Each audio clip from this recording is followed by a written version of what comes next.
Morning. నాకు బాగలేదు, మీకు కూడా బాగలేదా? మీ మమ్మల్ని అంటే మీరు కూడా అంటున్నారు. సరే,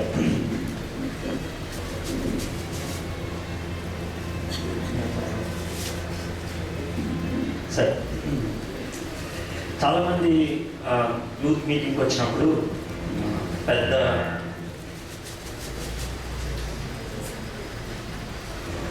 చెక్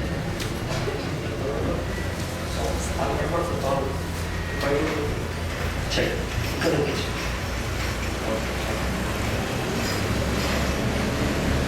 చాలాసార్లు మనం యూత్ మీటింగ్కి వచ్చినప్పుడు కొంతమంది భక్తుల జీవితాలు వింటూ ఉంటాం కదా. మనకు వచ్చే ఫీలింగ్ ఎలా ఉంటుందంటే వాళ్ళు చాలా పండితులు, చాలా నేర్చుకున్నవాళ్ళు, చాలా పెద్దవాళ్ళు, కాబట్టి వాళ్ళు పవిత్రంగా జీవించగలిగారు, వాళ్ళు గొప్ప కష్టాన్ని ఎదుర్కోగలిగారు. ఇది మనకు ఉన్నటువంటి భావం చాలాసార్లు. అయితే ఈరోజు బైబిల్లోంచి ఒక వ్యక్తి జీవితాన్ని మనం చూడబోతున్నాం. ఆ వ్యక్తి జీవితాన్ని మనం చూసేప్పుడు మన ఆధునిక పరిస్థితులకి అనుగుణంగా ఒకసారి దాన్ని విశ్లేషిస్తాం. ఒకటి. రెండోది ఏంటంటే, నేను చూపించబోయేటువంటి ఈ వ్యక్తి ఈరోజు మనం ఏదైతే తన లైఫ్లో ఒక ఈవెంట్ చూస్తున్నామో, ఒక సంఘటన, అది తనకి 15 years అప్పుడు జరిగింది. 15 years అంటే ఎన్నో క్లాస్ ఉంటారు? 10th class. ఓకే. సో కాబట్టి 10th classలో ఉన్నప్పుడు ఆ బాబు ఏం చేశాడు మనం ఈరోజు చూడబోదు. ఒక 10th class బాబు చేసిన పని ఇంకో 10th class వాళ్ళు చేయగలుగుతారు? ఒక 10th class బాబు చేసిన ఇంకో 10th class వాళ్ళు చేయగలుగుతారు? చేయలేరా? చేయగలరు. ఒక డిగ్రీ చదివేవాడు చేసిన పని 10వ class వాళ్ళు చేయగలుగుతారా?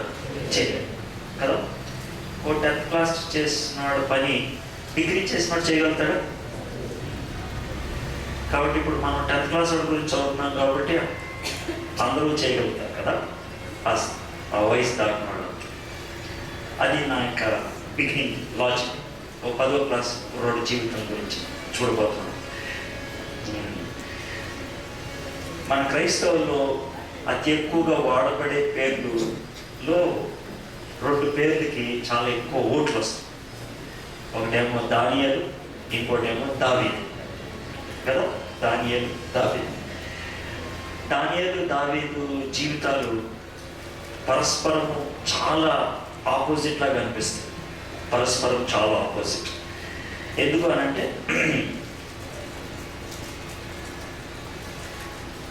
నువ్వు 10వ class కంటే తప్పే, అందుకే వచ్చింది ప్రాబ్లం.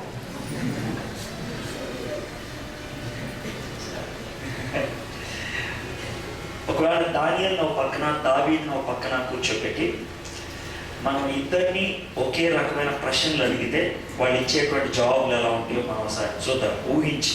ఓకే. దానియేలును ఒక పక్కన, దావీదును ఒక పక్కన కూర్చోబెట్టి ఇద్దరిని ప్రశ్నలు అడుగు. మొదటి ప్రశ్న, మీ బాల్యం గురించి కొంచెం చెప్పండి. దావీదు ఇచ్చేటువంటి జవాబు, సార్ నేను చిన్నప్పుడు గొర్రెలు కాసుకునేవాడిని, మా నాన్నగారు మా అన్న వాళ్ళందరినీ పనికి పంపించేవాడు, నన్ను గొర్రెలు కాయమని చెప్పేవాడండి, ఇది నా పని అండి అని. దానియేలు, బాబు నీ బాల్యం గురించి చెప్పానంటే, నేను చిన్నప్పుడు చదువుకునేవాడినండి, సినగాగులోకి వెళ్ళి బాగా చదువుకొని వచ్చేవాడిని. ఇది దానియేలు. దానియేలుకి దావీదుకి రెండో ప్రశ్న, మీ చిన్న జీవితంలో, యవ్వన జీవితంలో జరిగినటువంటి ఒక విశిష్ట సంఘటన చెప్పండి. దావీదు చెప్తాడు, సరే నేను గొర్రెలు కాస్తా ఉంటే క్రూర మృగాలు వచ్చినప్పుడు నేను వాటిని చాలా ధైర్యంగా చీల్చి చెండాడేశాను. అప్పుడు ఎవరు చూడలేదు, దేవుడు అక్కడే నాకు సహాయం చేశాడు, మీరు చెప్తే కూడా నమ్మరేమోనంటే అలాగే జరిగింది. అయితే ఒకసారి మా నాన్నగారేమో అన్నోళ్ళు యుద్ధానికి వెళ్తే కొంచెం భోజనం పట్టుకెళ్ళగా చాలా కాలమైంది అన్నట్టు తీసుకెళ్ళానంటే, అప్పుడు ఎవరో పెద్దోడు అరుస్తున్నాడండి, అరే చంపేస్తాను అది ఇది అని అరుస్తామంటే నాకు చాలా కోపం వచ్చిందండి. క్రూరముగా చంపేశాను కదా, మరి ఈయన కూడా చంపేయచ్చని అనిపించిందండి అని నేను చంపేస్తానని బెదిరించానండి అని మా ఇద్దరి మధ్యన సవాలండి. ఆ తర్వాత నేను చిన్న ఒడిసి పెట్టుకొని రాయబెట్టి కొట్టేస్తే చచ్చిపోయాడండి. ఇది నా చిన్న జీవితంలో గొప్ప విషయం అండి. మరి దానియల్ గారు, మీ యవ్వన జీవితంలో గొప్ప విషయం ఏంటంటే, గొప్ప విషయం ఏం చెప్పమంటారంటే, ఓ రోజు బడికి వెళ్ళానంటే, బడికి వెళ్తే ఆ రోజు అంతా గొడవ గొడవగా ఉంది. బయటకు వచ్చాను. బయటకు వస్తే ఎవరో నెబుకద్నెజర్ అంటే రాజు పెద్ద సైన్యాన్ని వేసుకొచ్చాడండి. అని ఆలోచించే లోపల మమ్మల్ని అందరినీ కట్టేశారండి. నన్ను కూడా కట్టేశారండి. నాతో పాటు 3 ఫ్రెండ్స్ ఉన్నారండి, అనన్య, అజరయ్య, మిషయాలని. వాళ్ళు కూడా కట్టేశారండి. మమ్మల్ని కట్టేసి చాలా దూరం నడిపించారండి. 2-3 నెలలు నడిచామండి. నెలలు నడిచిన తర్వాత మమ్మల్ని అదేదో దేశానికి తీసుకెళ్ళిపోయారు, బబులోను దేశం అని. అక్కడ పడేశారండి. మా యవ్వన జీవితంలో మాకు గుర్తున్న సంఘటన అది ఒకటేనండి. అంటే అయిపోయింది. దానియాల్. సరే, దావీదుని దానియాల్ని దానియాల్ని దావీదు బాబు, మరి మీరు ఇద్దరు కూడా గొప్పవాళ్ళు అయిపోయారు కదా, మీ యొక్క గొప్ప జీవితాల గురించి చెప్పండి అని అంటే, దేవుడు నన్ను బాగా ప్రేమించాడండి. దావీదు అంటాడు, నన్ను బాగా ప్రేమించాడండి. సమూయేలు అనేటువంటి ప్రవక్తని పిలిపించి నా నెత్తి మీద నూనె పోయించి ఇశ్రాయేలుకి రాజుగా చేశాడంటే, నేను ఇశ్రాయేలుకి రాజునే అని అంటాడు దావీదు. దానియేలు ఏమంటాడంటే, నేను నిజంగా చాలా కష్టపడ్డానండి బిగినింగ్లో, కానీ దేవుడు కృప చూపించాడు. ఆ కష్టాలన్నిటి మధ్యన బబులోను పారసీక రాజ్యాలకి 4 రాజుల కింద నేను ప్రధానమంత్రిని అయ్యానంటే అంటాడు దాని ఇద్దరు పరిస్థితి. సరే, ఇప్పుడు దానియాల్ని దావీదుని, మరి మీ జీవితంలో మరుపురానటువంటి సంఘటన ఏదైనా ఉంటే ఒకటి చెప్పండి అని అడుగుతాను అన్నమాట. అప్పుడు దావీదు ఇచ్చేటువంటి జవాబు ఏమంటే, నా జీవితంలో మరుపురాని సంఘటన అంటే, ఒకరోజు జరగకూడని పని జరిగిందండి. నేను యుద్ధంకి వెళ్ళాల్సింది కొంచెం బద్ధకం అనిపించి వెళ్ళలేదండి. మేడ మీద తిరుగుతూ ఉన్నాను. దూరంగా ఒక అమ్మాయి కనపడిందండి స్నానం చేస్తూ. నాకు ఎందుకో ఆ అమ్మాయి కావాలనిపించింది. కిందకు వచ్చి అడిగానండి ఆ అమ్మాయి ఎవరని. మొత్తం డీటెయిల్స్ చెప్పారండి. ఆ అమ్మాయిని పిలిపించుకున్నాను. రాజుని కదా, నా కోరిక తీర్చమని అడిగితే ఒప్పుకుందండి.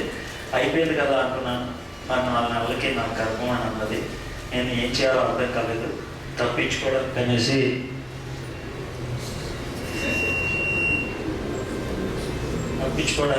వాళ్ళ భర్తను పిలిపించానండి. భర్తను పిలిపించి వాళ్ళ భర్త సరిగ్గా నాకు కోఆపరేట్ చేయకపోతే చివరికి భర్తను చంపేసి ఇంకా ఆమె నా భార్య చేసుకున్నాను. ఎవరికి తెలియదు కదా అనుకున్నాను. కానీ ఒకరోజు నాతాన్ అనే ప్రవక్త వచ్చి మొత్తం విషయం చెప్పాడు. నాకు చాలా బాధ అనిపించి నన్ను క్షమించమని దేవుడిని అడిగానండి. దేవుడిని క్షమించమని అడిగాను. దేవుడు నన్ను క్షమించాను నాకు తెలుసండి. కానీ నా జీవితానికి కూడా మచ్చ అయిపోయిందండి అని అంటాడు దావీదు. దానియేలు మరి నీ పరిస్థితి ఏంటంటే, ఏమంటే దేవుడు ఎంతో కృప చూపించాడు నా పట్ల. అంటే ఏంటి అని అంటే, ఏం లేదండి, ప్రతివాడి జీవితానికి మచ్చ అనేది ఒకటి ఉంటుంది. ప్రతివాడి జీవితానికి ఒక తప్పు అనేది ఉంటుంది. దేవుడు ఎందుకో నా జీవిత చరిత్ర అంతా కూడా ముద్రించినప్పుడు కూడా ఒక్క తప్పు కూడా నా గురించి రాయలేదండి. ఒక్క తప్పు కూడా నేను ఎక్కడా తప్పు చేసినట్టు కానీ, ఎక్కడా పాపం చేసినట్టు కానీ, ఎక్కడా పొరపాటు చేసినట్టు కానీ లేదండి. నా జీవితం మొత్తం 86 సంవత్సరాలు, 15 ఏళ్ళ నన్ను ఇంట్లో చెట్టుకెళ్ళిపోయారు. 71 సంవత్సరాలు, 4 రాజులు, 2 రాజ్యాల కింద పనిచేశాను. ఒక్కసారి కూడా తప్పు చేసినట్టు లేదండి నా జీవితంలో. ఇది దానియేలు అంటాడు. వీళ్ళిద్దరి జీవితాలు చూస్తే, ఒకవేళ దావీదు నువ్వు ఎందుకు తప్పు చేసేవాట్లాగా మరి అని అంటే, దావీదు ఏమంటాడంటే, ఏం చెప్పమంటారండి, నా చుట్టూ మంచిగా పాటలు పాడేవాళ్ళు ఉన్నారు. నా చుట్టూ ఎప్పుడు ఆరాధన ఉండేది. నా చుట్టూ ఎప్పుడు దేవుని వాక్యం ఉండేది. నా చుట్టూ ఎప్పుడు కూడా సహవాసం ఉండేది. నేను ఒక రాజుని. నా చుట్టూ కట్టుదిట్టమైనటువంటి కాపుదల ఇవన్నీ ఉండేవి. అయినప్పుడు కూడా నేను పాపం చేసేసాను అంటాడు దావీదు. నువ్వు ఎందుకు పాపం చేయకుండా ఉన్నావు అని అంటే ఏం చెప్పమంటారంటే, నాక సరిగ్గా సహవాసం ఉండేది కాదు. నాక దేవుని వాక్యం బోధించేవాళ్ళు ఎవరు ఉండేవాడు కాదు. నాక పాటలు పాడేవాళ్ళు ఎవరు ఉండేవాడు కాదు. నేనా చర్చించడానికి అవకాశం ఉండేది కాదు. నేను ఒక్కడనే ఉండేవాడిని. అయినప్పుడు కూడా నేను ఎప్పుడు దేవుడితోనే ఉండేవాడిని. కాబట్టి దేవుడు నాకు సహాయం చేశాడు. నేను పాపం చేయకుండా ఉన్నాను. వీళ్ళిద్దరి జీవితాలు నేను ముందెందుకు పెట్టాను తెలుసా? మీరు అనుకుంటారు, నేను పాపం చేయకుండా ఉండాలంటే నా బయట పరిస్థితులు బాగుండాలి అని చాలామంది అనుకుంటారు. నా బయట పరిస్థితి అంటే ఏంటి? నాకు మంచి సహవాసం ఉండాలి, నాకు ఒక మంచి చర్చ్ ఉండాలి, నాకు ఒక మంచి ఫ్రెండ్ ఉండాలి, నా చుట్టూ ఎవడు పాపం చేసేవాడు ఉండకూడదు, ఇది మనం అనుకునేటువంటి లిస్ట్. దానియేలుకి అవన్నీ, దావీదుకి అవన్నీ ఉన్నాయి. అయినప్పుడు కూడా ఆయన పాపం చేశాడు. దానియేలుకి ఏమీ లేవు, కానీ ఆయన పాపం చేయకుండా నిలవగలిగాడు. నేను ఈ ఉదాహరణ మేము ముందు పెట్టడంలో ఉద్దేశం ఏంటి తెలుసా? పాపం చేయకుండా జీవించడం అనేది బయట పరిస్థితుల మీద ఆధారపడలేదు, లోన నిర్ణయాల మీద ఆధారపడదు. బయట పరిస్థితుల మీద ఆధారపడి లేదు, లోన నిర్ణయాల మీద ఆధారపడి. చాలా తక్కువ మంది ఇలాంటి విషయాన్ని ఆలోచిస్తూ ఉంటారు. పాపం చేయకుండా ఉండాలి అని చెప్తారు, మనకు తెలిసిందా? ఎప్పుడు చెప్పేది, నేను కూడా బోధించాను, వీళ్ళు కూడా అదే చుట్టుపడుతున్నారు అనుకుంటారు. కానీ కొంచెం నేను వేరే యాంగిల్లో తీసుకొస్తా ఉన్నాను. వీళ్ళిద్దరి జీవితాలు ఒకసారి మీరు ఆలోచించండి. తెలిసిన కథలే కదా, కానీ తెలిసిన సన్నివేశాలు చూడండి. దావీదు పాపము చేయకుండా ఉండడానికి అవకాశాలు ఎక్కువ ఉన్నాయి. ఎందుకంటే ఆయన రాజు, ఆయన చుట్టూ మనుషులు ఉంటారు, ఆయన దేవుని బిడ్డ, వాక్యం ఉన్నది, కథలు రాశాడు, వర్షిప్ లీడరు, పాటలు పాడేవాడు, ఇవన్నీ ఉన్నాయి. అయినప్పుడు కూడా పాపం చేశాడు. దానియేలు పరాయి దేశంలోకి వెళ్ళాడు, శత్రురాజు కింద ఉన్నాడు. క్రైస్తవ లేకపోతే విశ్వాస సమూహం ఆయన చుట్టూ ఎవరు లేరు. వాక్యం చదువుకోవడం కానీ, ఆరాధన అనేది కానీ అసలు లేనే లేదు. సహవాసం అనేది అసలు లేనే లేదు. అయినప్పుడు కూడా ఆయన నిక్కచ్చిగా జీవించగలిగాడు, పవిత్ర జీవితాన్ని జీవించగలిగాడు. ఎందుకు? అది మనం ఈరోజు చూడబోతున్నాం అన్నమాట. ఓకే, దానియేలు పుస్తకానికి 12 అధ్యాయాలు తెలుసు కదా, ఇయే కదా, మీరు వినండి, కథలాగే చెప్తాను. దానియేలు గ్రంథాన్ని ఒకసారి మీ మనసులో అలాగే ముద్రించుకునేటట్టు చేస్తాం. దానియేలు గ్రంథానికి 12 అధ్యాయాలు. 12 అధ్యాయాల్ని సగం చేస్తే మొదటి భాగానికి ఎన్ని అధ్యాయాలు వస్తాయి? 6 అధ్యాయాలు. 6 అధ్యాయాల్లో చరిత్ర ఉంటుంది. ఏముంటుంది? చరిత్ర. చివరి 6 అధ్యాయాల్లో ప్రవచనం ఉంటుంది. ఏముంటుంది? చరిత్రకి ప్రవచనానికి తేడా ఏంటి చెప్పండి నాకు? చరిత్ర ఏమో జరిగిపోయింది, ప్రవచనమో జరగాల్సి. చాలా ఈజీగా చెప్పారు కదా. సో మొదటి 6 అధ్యాయాలు జరిగిపోయిన విషయాలు, చివరి 6 అధ్యాయాలు జరగాల్సిన విషయాలు. ముందు జరిగిపోయిన విషయాలు ఎందుకు చెప్పారంటే, ఇప్పుడు ఒక వ్యక్తి మనం ఒక మాట నమ్మాలంటే ఎవరు చెప్పారు అని అడుగుతాం. ఎవరు చెప్పారు? మాటని నమ్మడానికి వ్యక్తి యొక్క వ్యక్తిత్వం చాలా మంచి అవసరం అన్నమాట. ఉదాహరణకి, అరే నీకు జబ్బు తగ్గిపోతుంట అని చెప్పారా? ఎవరు చెప్పాడంటే ఆటో డ్రైవర్ చెప్పాడు అని అంటే నమ్ముతారా? డాక్టర్ గారు చెప్పారంటే, ఇప్పుడు డాక్టర్ మనిషి, ఆటో డ్రైవరు మనిషి. అదే డాక్టర్ గారు ఈ ఆటో డ్రైవర్ మంచోడే, జాగ్రత్త తీసుకెళ్తాడు అంటే నమ్మకపోవచ్చు. ఆటో డ్రైవరు నేను జాగ్రత్త తీసుకెళ్తానంటే నమ్మవచ్చు. ఎవరు ఏం చెప్పారు అనేది చాలా ప్రాముఖ్యం. 6 అధ్యాయాలు దానియేలు యొక్క జీవితం గురించి రాశారు. ఆ జీవితం ఏంటో మనకు తెలిస్తే ఆ తర్వాత ఆయన చెప్పే మాటలు మనం నమ్మాలో లేదో డిసైడ్ చేస్తాం. అందుకని ముందు 6 అధ్యాయాలు జీవితాలు చెప్పారు. 6 అధ్యాయాల్లో 6 సంఘటనలు ఉన్నాయి. ఎన్ని ఉన్నాయి? ఒక్కొక్క అధ్యాయానికి ఒక్కొక్క సంఘటన, అంతే. 6 సంఘటనల ద్వారా ఈ దానియేలు అంటే ఏంటో మనకి దేవుడు చూపించాడు. ఈ 6 సంఘటనలు జరగడానికి 70 సంవత్సరాలు పట్టింది. ఎన్ని సంవత్సరాలు? దానియేలు మొదటి అధ్యాయం మొదటి వచనానికి, దానియేలు గ్రంథం 6వ అధ్యాయం చివరి వచనానికి మధ్యలో గ్యాప్ 70 సంవత్సరాలు, 70 years. 70. కానీ ఈ 70 సంవత్సరాల్లో 6 విషయాలు ప్రాముఖ్యం అనిపించింది. 6 విషయాలు మనకు చెప్పారు. ఏంటి 6 విషయాలు అంటే, ఒక్కో అధ్యాయంలో ఒక విషయం. మొదటి అధ్యాయంలో విషయం ఏంటంటే 15 సంవత్సరాల దానియేలుకి జరిగిన విషయం. 15 సంవత్సరాల దానియేలు తన ఫ్రెండ్స్ అన్నగా రాజుగారు పెట్టేటువంటి దేవతలకు అర్పించిన ఆహారం మాకొద్దు అని వాళ్ళు ప్రతిఘటించారు. వాళ్ళు వద్దు అని చెప్పారు. వాళ్ళు ప్రాథమికంగా ఎందుకు చెప్పారంటే, మేము పవిత్రంగా ఉండాలి, మేము పవిత్రంగా ఉండాలంటే ఇలాంటి భోజనాలు నేను తినకూడదు, కాబట్టి నేను తినను అని ఖచ్చితంగా చెప్పారు. ఆ మాట చెప్పడానికి చాలా దమ్ము కావాలి, చాలా శక్తి కావాలి, చాలా ధైర్యం కావాలి. ఎందుకంటే వాడు పరాయి దేశంలో పనోళ్ళు, పరాయి దేశంలో దాసులు. అలాంటి వాళ్ళు మీరు పెట్టే తిండి తినము అని అంటే కనుక చంపేస్తారు. అయినప్పుడు కూడా వాడు సాహసించారు. మొదటి అధ్యాయానికి మనం ఇవ్వాలనుకున్న టైటిల్ చాలా సింపుల్గా పెట్టుకోవాలనుకుంటే, నీ పిండి నాకొద్దు. చెప్పండి సింపుల్గా, నీ పిండి నాకొద్దు. గుర్తుండదా? ఇది మొదటి అధ్యాయం. నీ తిండి నాకు, కుర్రోళ్ళకి ఈజీగా గుర్తుంటా చెప్పు, నీ తిండి నాకు, ఇది మొదటి అధ్యాయం. సరే, రెండో అధ్యాయం ఏంటంటే వీళ్ళు సెలెక్ట్ అయిపోయారు, చాలా మంది అయిపోయారు. రాజుగారికి ఒక రోజు కళ వచ్చింది. కళ వస్తే పొద్దున్నే లేచి పిలిచాడు వీళ్ళందరినీ, బాగా తెలియగా పిలిచి రాజుగారి చుట్టూ కూర్చుంటే రాజుగారు అంటున్నట్టు, అరే రాత్రి నాకు ఒక కళ వచ్చిందిరా అన్నారు. అందరూ చేతులు పట్టుకొని జాగ్రత్తగా అంటున్నారు. ఇంటి కళ చెప్తాడు కదా. రాజుగారు ఏమో మంచిగా తెప్పించుకొని తాగి కళ మర్చిపోయాను, కానీ కళకు భావం చెప్పండి రా అన్నాడు. అని అంటే ప్రతి వాడు నవ్వారు. అదేంటి రాజుగారు, కళ చెప్తే ఎవడైనా భావం చెప్తాడు, కానీ కళ మర్చిపోయాను, కళ చెప్పండి, కళకు భావం చెప్పండి అంటే ఎవడు చెప్తాడు అని అన్నారు.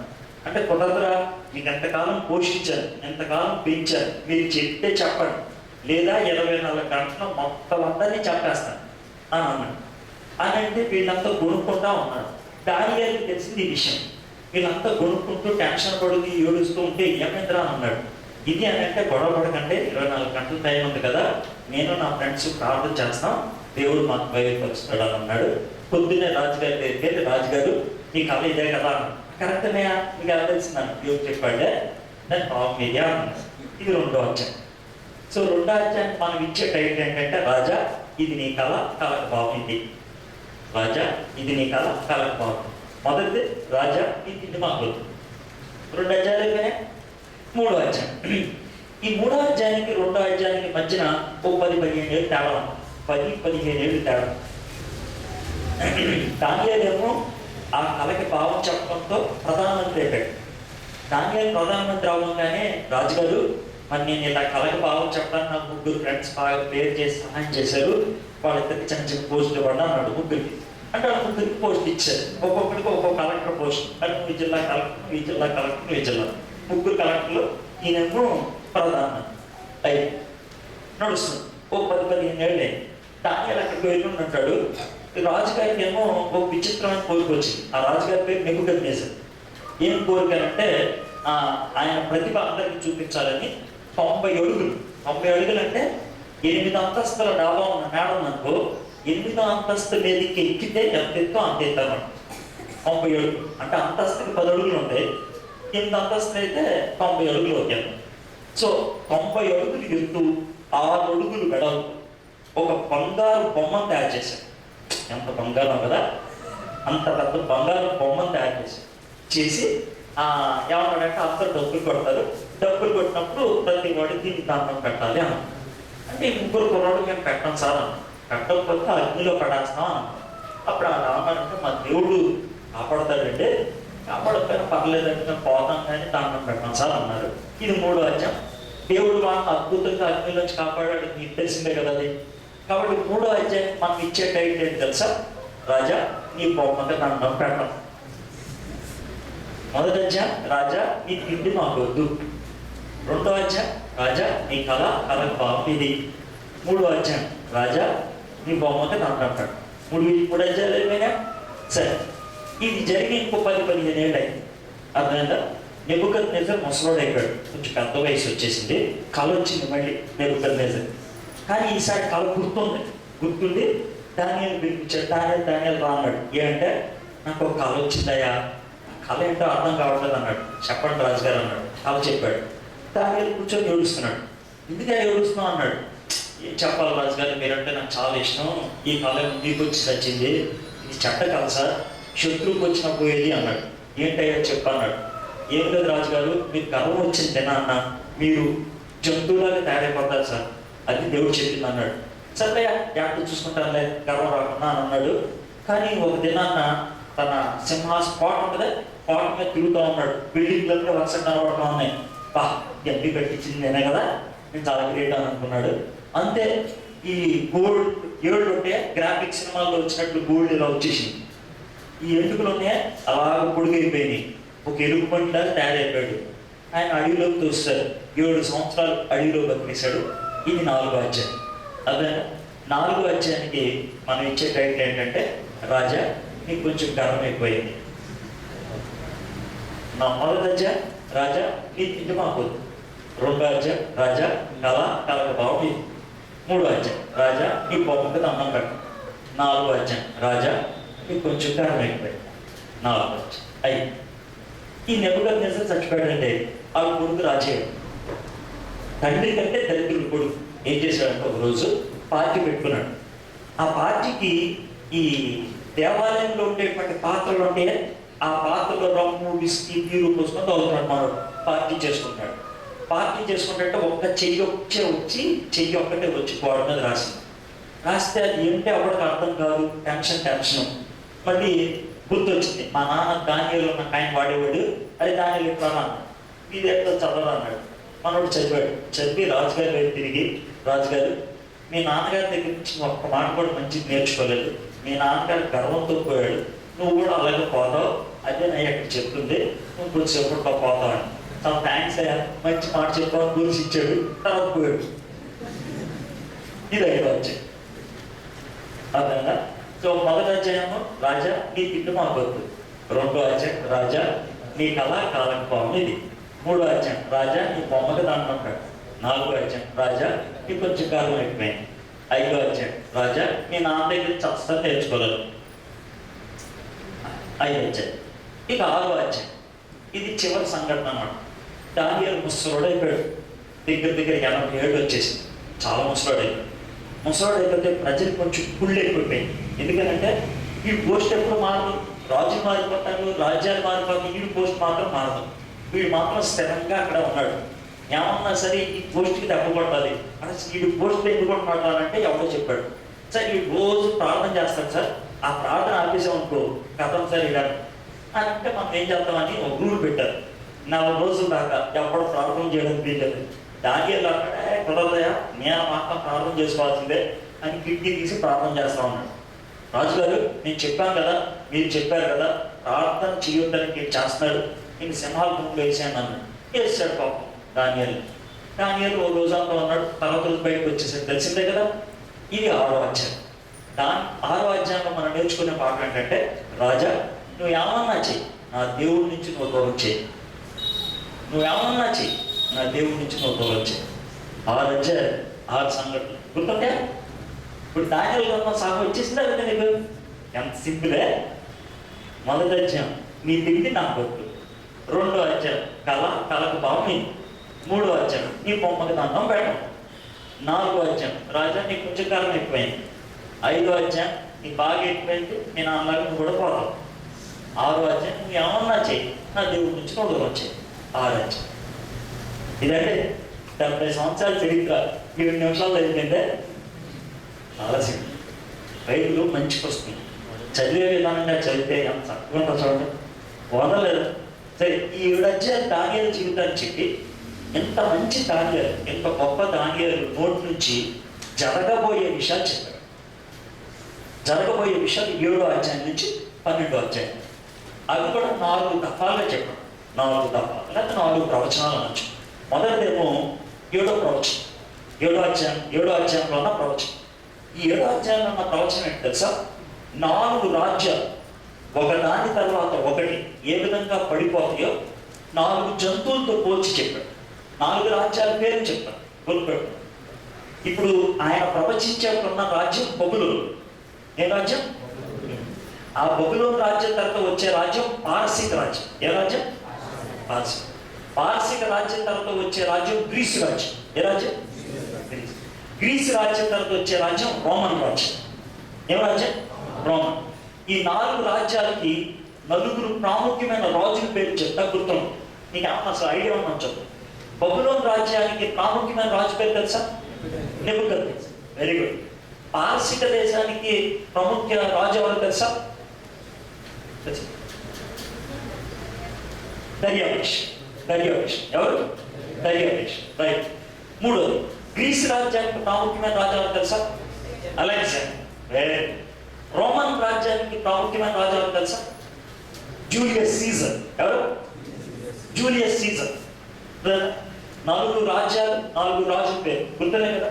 వీళ్ళు ప్రపంచాన్ని ఏలినటువంటి రాజు. ప్రపంచాన్ని అంతటినీ ఏలారు. ఇప్పుడు వాళ్ళు ఒక్క చోట ఉన్నప్పుడు కూడా ప్రపంచం అంతా కూడా వాళ్ళ అధీనంలో ఉన్నారు. ఇది ఒక రాజు తర్వాత ఒకళ్ళు ఏలుకుంటూ వచ్చారు. ఒకళ్ళ తర్వాత ఒకళ్ళు రాజ్యాన్ని స్థాపించుకుంటారు. దీన్నంతటినీ 7వ అధ్యాయంలో 4 జంతువులతో పోల్చి చూపించారు. ఇది 7వ అధ్యాయం. అయితే 8వ అధ్యాయం ఏం చేశాడంటే గ్రీసు రాజ్యానికి పారసీక రాజ్యానికి కొట్లాట ఎలా వస్తుంది, గ్రీసు రాజ్యం ఎలా గెలుస్తుంది, డీటెయిల్ ఇచ్చాడు. అది 8వ అధ్యాయం అయిపోయిందా. 9వ అధ్యాయం ఏంటంటే ఇప్పుడు దానియేలు వీళ్ళందరూ కూడా యెరూషలేం నుంచి ఎత్తుకొచ్చేసారు కదా. యెరూషలేం నుంచి ఎత్తుకు రాకముందు ఆ టైంలో ఇర్మియా అనే ఒక ప్రవక్త ఉండేవాడు. ఎవరు? ఇర్మియాకి దేవుడు ఒక ప్రవచనం ఇచ్చాడు. ఎవరు తెలుసా? నా మనుషుల్ని అంటే నా బిడ్డల్ని చెరలోకి తీసుకెళ్తాను, వాళ్ళు చెరలో 70 సంవత్సరాలు ఉంటారు. ఎన్ని సంవత్సరాలు? 70 సంవత్సరాలు. 70 సంవత్సరాలు ఉంటారు. ఆ తర్వాత మళ్ళీ వెనక్కి తీసుకొస్తాను అన్నాడు. దానియేలు చదువుకున్నవాడు కదా, క్యాలెండర్ చూస్తూ ఉండేవాడు, ప్రతి సంవత్సరం కాగితం చిక్కుతూ ఉండేవాడు. 70 సంవత్సరాలు అయిపోయింది ప్రభా, 70 సంవత్సరాలు అయిపోయింది, ఇర్మియాకు వాగ్దానం చేశావు కదా వెనక్కి తీసుకెళ్తానని, ఇప్పుడు మమ్మల్ని వెనక్కి తీసుకెళ్ళి ప్రభా అని ప్రార్థన చేశాడు. అది 9వ అధ్యాయం. క్యాలెండర్ చూసి ప్రవచనాన్ని నెరవేర్చి ప్రభా మమ్మల్ని వెనక్కి తీసుకెళ్ళి ప్రభా అని ప్రార్థన చేశాడు. అది 9వ అధ్యాయం. ఇప్పుడు మనకి 2 రకాలైన ప్రార్థనలు ఉంటాయి. అవి ఏంటంటే ప్రార్థనలు అంటారు. కొంతమంది ప్రార్థన చేస్తే నిద్ర వస్తుంది. నిద్ర వస్తా. కొంతమంది ప్రార్థన చేస్తే నిద్రపోద్ది. అవును కదా. 2 రకాలైన ప్రార్థన. మనకు 2 రకాల ప్రసంగాలు ఉంటాయి. ఒక రకమైన ప్రసంగం మొదలు పెట్టంగానే నిద్రపోవడం. ఇంకొన్ని ప్రసంగాలు ఉంటాయి, ఆయన ప్రసంగం మొదలు పెట్టంగానే నిద్రలోంచి లేస్తుంది. 2 రకాలైన పాటలు ఉంటాయి. కొంతమంది పాట పాడితే నిద్రపోతాం, కొంతమంది పాట పాడితే లేస్తాం. దానియేలు ప్రార్థన చేస్తే సాతానుడు నిద్రలేసాడు. ఈయన గట్టిగా ప్రార్థన చేస్తా ఉన్నాడు. ప్రార్థన చేస్తా ఉంటే సాతానికి టెన్షన్ పుట్టుకొచ్చి, ఊరి బాబు వీళ్ళు ప్రార్థన చేస్తున్నాడు బాబు, వీళ్ళు మన వెనక్కి వెళ్ళిపోతారని, రే నువ్వు త్వరగా బాబు దాన్ని ఏమన్నా సరే ఆవు అని అంటే ఒక సాతాను యొక్క అనుచరుడు ప్రొటెక్ట్మెంట్ వెళ్ళిపోయాడు. ఎందుకని? దేవుడు జవాబు పంపిస్తున్నాడు. దానియేలు పంపిస్తా ఉంటే మధ్యలో ఆపేసి, మధ్యలో క్లాష్ ఆఫ్ ద టైటల్స్. అదేనా ఆకాశంలో విన్యాసం లాగా పెద్ద ఫైట్. అది 1 రోజు కాదు, 2 రోజులు కాదు, 22 రోజులు. 22 రోజులు మిఖాయాల దూతకి తర్వాత సాతానుడికి మధ్యన ఫైట్. 22 రోజుల తర్వాత మిఖాయాల దూత వచ్చాడు. దానియేలు ఇంకా ప్రార్థన చేస్తానే ఉన్నాడు. గురుబాబు దానియేలు రా బాబు అని అన్నాడు. ఏమైంది అన్నాడు. నువ్వు ప్రార్థన చేసిన మరుక్షణమే దేవుడు పంపించాడు నన్ను, మరి ఇంట్లో పట్టిందా అన్నాడు. ఏం చేస్తావు? మధ్యలో ఫైటింగ్. నువ్వు ప్రార్థన చేసావు, వాడు చేశాడు. వాడు లేచి నా మీదకి వచ్చాడు, వాడిని చంపి వాడిని నరికి ఈ దగ్గరికి వచ్చాడు. ఇదిగో జవాబు అన్నాను. ఇది 10వ అధ్యాయం. ఓకే. 11, 12 అధ్యాయాలు ఏంటంటే రోమన్ సామ్రాజ్యం పడిపోయిన తర్వాత ఈ భూమి ఏ విధంగా అంతమైపోతుందో చివరి దాకా రాసుకుంటూ వచ్చింది. అయితే దానియేలు గ్రంథం అర్థమైపోయిందా? సింపుల్. ఎంత సింపుల్గా 12 అధ్యాయాలు మన బుర్రలో పెట్టేసుకున్నాం చూసారా. ఇదంటే దానియేలు. ఈ దానియేలు జీవితంలో ఇప్పుడు 12 అధ్యాయాల స్టోరీ మనకి తెలిసింది కదా. ఆ స్టోరీలో మనం ఒకే ఒక ప్రశ్నకు ఈరోజు జవాబు వెతుకుతాం. దానియేలు 70 సంవత్సరాలు, 4 రాజులు, 2 రాజ్యాలు కింద అంత శక్తివంతమైన ప్రభావితమైన జీవితం జీవించడానికి కారణం ఏంటి? అది మనం ఈరోజు వెతకపోతాం. అది ఎందుకు వెతికితే మనకు వచ్చేది ఏంటి అని అంటారు. ఇప్పుడు దానియేలు బతికింది ప్రతికూల పరిస్థితులు అంటే తెలుసా? ప్రతికూల పరిస్థితికి అనుకూల పరిస్థితికి తేడా ఏంటంటే, అనుకూలం అంటే మనం జీవించాలనుకునే విధానానికి బయట పరిస్థితులన్నీ కూడా సానుకూలిస్తే దాన్ని అనుకూల పరిస్థితి అంటారు. ప్రతికూల పరిస్థితి అంటే నువ్వు పవిత్రంగా జీవిస్తావు అనుకుంటావు, కానీ నీ చుట్టూ ఉన్న వాళ్ళని జీవించడం. ఉదాహరణకి ఓ మంచి మీటింగ్కి వెళ్తాం. మీటింగ్కి వెళ్ళి ప్రసంగం వింటావు, బాగా విన్న తర్వాత ఆ రోజు ప్రసంగంలో డిసైడ్ చేసుకుంటాం. చిన్న విషయం ఏంటంటే, ప్రభా రేపు నుంచి సినిమా బంగారు. పెద్ద విషయం కాదు, చాలా చిన్న విషయం, చాలా సింపుల్. రేపు నుంచి సినిమా కలబడతారు. 2 రోజులు కష్టపడి ఉంటావు. అర్థం. 3వ రోజు రే బస్సు నాకు లేదురా బాదుషా కోపం అంటే సార్ టికెట్లు ఇచ్చారు అని అంటాడు. అవునా? అప్పుడు దాన్ని ప్రతికూల పరిస్థితి అంటారు. ఇది లోన డిసైడ్ చేసుకున్నాం, కానీ బయట నుంచి ఒత్తిడి వస్తా ఉంటుంది. దానియేలు కూడా అలాంటి ప్రతికూల పరిస్థితుల్లో బ్రతికాడు. అంటే బయట సాఫీగా ఏం లేదు. ఎవడో ఒకడు గుచ్చేవాడే, ఎవడో ఒకడు ఇసుకిచ్చేవాడే, ఎవడో ఒకడు పుల్ల పెట్టేవాడే. ఆ పొల్ల పెట్టే పరిస్థితుల్లో, ఇసుకిచ్చే పరిస్థితుల్లో దానియేలు పవిత్రంగా ఎలా జీవించగలిగాడు. అది మనం నేర్చుకున్నాం అనుకో, మనం కూడా జీవించగలుగుతాం కదా. ఆయనకేమో భౌతికంగా అంటే ఫిజికల్గా ఇబ్బందులు పెట్టేవాడు ఉన్నారు, మనకి మెంటల్గా ఇబ్బందులు పెట్టేవాడు ఉంటారు. సో ఏదేమన్నప్పుడు కూడా ప్రతికూల పరిస్థితుల్లో దానియేలు పవిత్రంగా ఎలా జీవించగలిగాడు. నేను పవిత్రంగా జీవించాలంటే ఏం చేయాలి, అది ఈరోజు మనం తెలుసుకుందాం. ఓకే, ఇప్పుడు మీ బైబిల్స్ తెలుస్తారా? దానియేలు గ్రంథం మొదటి అధ్యాయం.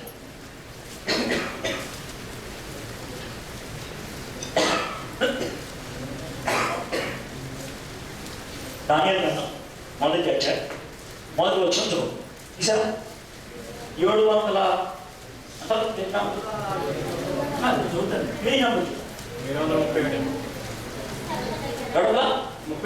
37 యూదా రాజుకు యెహోయాకీము ఏలుబడిలో 3వ సంవత్సరమున బబులోను రాజుకు నెబుకద్నెజరు యెరూషలేము మీదకి వచ్చి దాన్ని ముట్టడి వేయగా. ఇప్పుడు అన్ని వచనాలు మనం ధ్యానం చేయాలి. మహా అయితే మ్యాక్సిమం 5 వచనాలు. మొదటి అధ్యాయంలో ఒక 5 వచనాలు మాత్రం మనం విశ్లేషించి దాంట్లోంచి మనం నేర్చుకోవడానికి ప్రయత్నం చేస్తాం. అన్నం ఎంత వండుతారు, ఉడికిందో లేదో తెలుసుకోవడానికి ఎన్ని మెతుకులు తీసుకుతారు? 2, అంతే కదా. దానియేలు గ్రంథం 12 అధ్యాయాలు, అర్థమైనా? సో దానియేలు గురించి నేర్చుకోవడానికి మొత్తం 12 అధ్యాయాలు మనం ఈరోజు విశ్లేషించాం. దాంతో సెటిల్ అయిపోయి అది ఇప్పుడు మనం చేసి 12 అధ్యాయాల విషయాన్ని ముందు పెట్టాను. 4 మెతుకులు ఈరోజు నొప్పి చూస్తాం ఏంటి విషయం. ఓకే, సో మొదటి మనం చూసింది ఏంటంటే, ఈ బైబిల్లో చాలా స్పష్టంగా మీరు గమనించాల్సింది బైబిల్ మీరు ఎలా చూస్తున్నారు నాకు తెలియదు. ఇప్పుడు ఖురాన్ కానీ, భగవద్గీత కానీ, రామాయణం కానీ చాలా పవిత్రంగా చూస్తూ ఉంటారు. ముస్లింలు ఖురాన్ని చాలా పవిత్రంగా చూస్తారు, రామాయణ భగవద్గీతని హిందువులు చాలా పవిత్రంగా చూస్తారు. కానీ చాలా చులకంగా చూసేది బైబిల్ క్రైస్తవులు. నాకు ఎందుకో అర్థం కాదు. ఉదాహరణకి రామాయణం, మహాభారతం ఉందనుకోండి, అవి కథలు, ఎప్పుడు జరిగినాయి ఎవరికి తెలియదు. అనగనగా ఒక రోజు అని మొదలవుతుంది, అది ఏ రోజు తెలియదు. అనగనగా ఒక రాజుగారు అంటాడు, ఆ రాజు ఎవడో తెలియదు. అనగనగా ఒక ఊర్లో అంటాడు, అది ఏ ఊరు ఎవడో తెలియదు. అవి పురాణం, చెట్టు కింద కూర్చొని రాసిన కథలు. దానికి ఒక చరిత్ర ఉండదు, దానికి ఒక రుజువు ఉండదు, దానికి ఒక నిదర్శనం ఉండదు. కానీ దాన్ని వాడు చాలా భక్తి భావంతో చూస్తూ ఉంటారు. అర్థం ఖురాన్ అన్నారనుకో, ఎవరో ఒక ఆయన చదువు లేనోడు కూర్చొని గౌరవగా రాసేసాడు. అర్థమైందా? దాన్ని వాడు చాలా భక్తి భావంతో చదువుకుంటూ ఉంటారు ఖురాన్. కానీ బైబిల్ అలాంటిది కాదు. 1600 సంవత్సరాలు పట్టింది, 40 మంది రాశారు, చాలా నిష్ఠగా రాశారు, చాలా జాగ్రత్తగా రాశారు. ఈ ఒక్క వచనం చూడండి ఎంత నిష్ఠగా రాశారో మనకు అర్థమవుతుంది. యోధా రాజాకు యెహోయాకీము ఏలుబడిలో 3వ సంవత్సరమున, యెహోయాకీము అనే రాజు యోధా దేశాన్ని క్రీస్తు పూర్వం 607 నుంచి 605 వరకు పరిపాలించాడు. 3 సంవత్సరాలు. ఆయన 3వ సంవత్సరంలో జరిగింది అని అంటున్నాడు. యెహోయాకీము అనే రాజు యోధా దేశానికి రాజుగా ఉన్నప్పుడు ఆయన 3వ సంవత్సరంలో ఈ సంఘటన జరిగింది. నెక్స్ట్, బబులోను రాజుకు నెబుకద్నెజరు యెరూషలేము మీదకి దండెత్తి వచ్చినప్పుడు, యెరూషలేము మీదకి నెబుకద్నెజరు 3 సార్లు దండెత్తాడు. అది ఏ దండెత్తిన పరిస్థితితో చక్కగా చెప్తున్నాడు చాలా స్పష్టంగా. గజనీ అనే ఆయన, ఏది సినిమా గజనీ కాదు, మరి గజనీ అనగా మీరు అడగలుగుతారు. మన భారతదేశాన్ని చాలా సార్లు కొల్లగొట్టుకొని వెళ్ళాడు. అదే అది ఎన్నోసారి అంటే చరిత్ర చూస్తే అర్థమవుతుంది. నెబుకద్నెజరు యెరూషలేము 3 సార్లు దండెత్తాడు. ఇది 3వసారి, ఇది 2వసారి.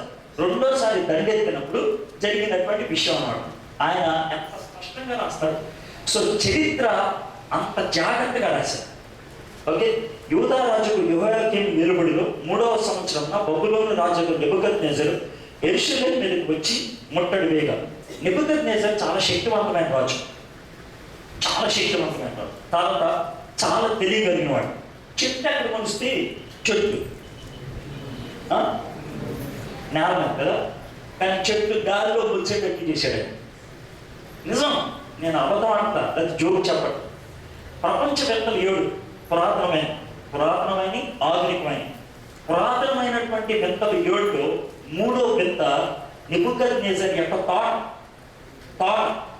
ఆ తోటని ఏమంటారు తెలుసా? హ్యాంగింగ్ గార్డెన్స్ ఆఫ్ బాబిలోన్ అంటారు.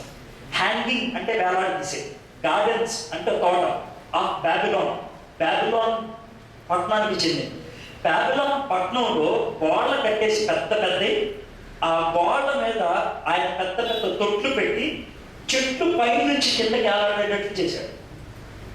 అదొక విచిత్రం. అప్పటి ఇది ఇప్పటికీ 2700 సంవత్సరాల క్రితం చేశాడు. అందుకే అది ప్రపంచ వింతల్లో 3వ వింత కూర్చుంది. నెబుకద్నెజర్ సాధారణమైన మనిషి కాదు, చాలా శక్తివంతమైన రాజు, చాలా తెలివి కలిగినటువంటి రాజు. ఆ రాజు దండెత్తినప్పుడు జరిగినటువంటి విషయం. ఓకే, సరే. ఇప్పుడు 2వ వచనం చదువుదాం. 2వ వచనం చాలా జాగ్రత్తగా చదవాలి, జాగ్రత్త చూడాలి. ప్రభు యూదా రాజుకు యెహోయాకీముని దేవుని మందిరములోని శేషించిన ఉపకరణలను ఆ రాజు చేతికి అప్పగించిన కనుక అతడు ఆ వస్తువులను షీనారు దేశంలోని తన దేవతాలయంలోకి తీసుకొని పోయి తన దేవతాలయపు బొక్కసంలో ఉంచాడు. ఇప్పుడు ఇక్కడ ఉన్న విషయం ఏంటంటే 2 వస్తువులు పోయాయి. ఏమేమి పోయాయి? ఒకటేమో రాజుగారిని ఎత్తుకెళ్ళిపోయారు, రెండోదేమో యెరూషలేము దేవాలయంలో ఉన్నటువంటి ఆభరణాన్ని అంటే వస్తువుల్ని ఎత్తుకొని వెళ్ళిపోయారు. ఎందుకు ఎత్తుకెళ్ళిపోయారు అక్కడ చూడండి. ప్రభువు వాటిని అప్పగించాడు గనుక ఉందా? ప్రభువు వాటిని అప్పగించాడు కనుక అని. ఇప్పుడు మీకు వచ్చిన ఉదాహరణ చెప్తాను. ఫస్ట్ ఆఫ్ ఆల్, ఇప్పుడు బ్యాంకులో స్ట్రాంగ్ రూమ్ అంటారు తెలుసా? ఏమంటే దాంట్లో డబ్బులు అన్నాడు. స్ట్రాంగ్ రూమ్కి బాగా పటిష్టమైనటువంటి డోర్ ఒకటి ఉంటుంది, తాళం ఒకటి ఉంటుంది. బ్యాంకు బయట ఎవడుంటాడు? సెక్యూరిటీ గార్డు ఉంటాడు కదా. సెక్యూరిటీ గార్డు పని ఏంటి? కాపలకాయ. మీరు బ్యాంక్ దగ్గరికి వెళ్ళారనుకున్నాం, ఎవరు మీరు బ్యాంక్ కూడా కాదు, బ్యాంక్ దగ్గరికి వెళ్ళారనుకున్నాం, సెక్యూరిటీ గార్డు అనుకున్నాం. సెక్యూరిటీ గార్డు, ఏ బాబు ఏంటి ఇలా వచ్చామంటే, ఏం లేదంటే బ్యాంక్లో ఏమంటాయండి, ఆ బ్యాంక్లో డబ్బులు కూడా పట్టాయండి. అవునా, ఎలా తీసుకోవాలంటే ఏమన్నా తాళాలు లేకుండా తీసుకోండి అని అన్నాడు అనుకో సెక్యూరిటీ వాడు. వాడిని ఏమంటావు నువ్వు? సెక్యూరిటీ వాడు అంటావా? వాడిని ఏమంటావు? వాడిని మోసం చేశాడు, అమ్మేశాడు అని అంటారు. అవునా కదా? ఈ మాట పట్టబెట్ట.